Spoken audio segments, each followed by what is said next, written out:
यह कहानी एक दिव्यांग राजा की है जिसके राज्य में कोई भी परेशानी या समस्या नहीं थी।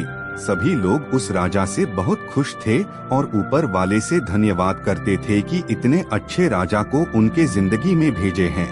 वह राजा दिव्यांग था, उसकी एक आंख नहीं थी और एक पैर नहीं था, लेकिन फिर भी राजा को इस बात का कोई मलाल नहीं था। एक दिन राजा अपने महल के गलियारे में घूमते हुए अपने पूर्वजों की लगी तस्वीर को देख रहा था और सोच रहा था कि मेरे पिताजी इतने शूरवीर थे, उनके पिताजी इतने शूरवीर थे, हमें इतने शूरवीर खानदान में जन्म लेने का मौका मिला, यह ऊपर वाले का धन्यवाद है।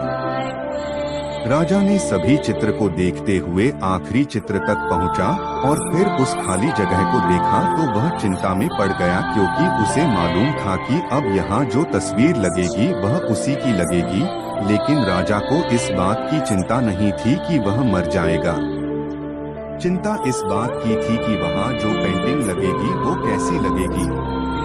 राजा का एक आंख और एक पैर ना होने की वजह से वह चिंता में पड़ गया और सोचने लगा कि इस गलियारे में इतने शानदार पेंटिंग लगी है, लेकिन मेरी एक आंख और एक पैर ना होने की वजह से मेरी ही तस्वीर सबसे खराब लगेगी और सबसे भद्दी दिखेगी।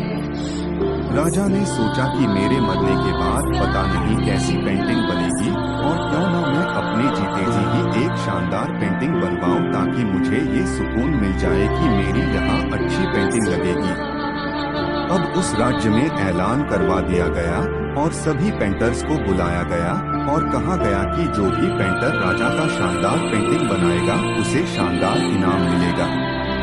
अब सभी पेंटर राज्य में आए और उन पेंटर को पता था कि अगर शानदार पेंटिंग बनेगा तो शानदार इनाम तो मिलेगा, लेकिन जिस राजा का एक आंख नहीं है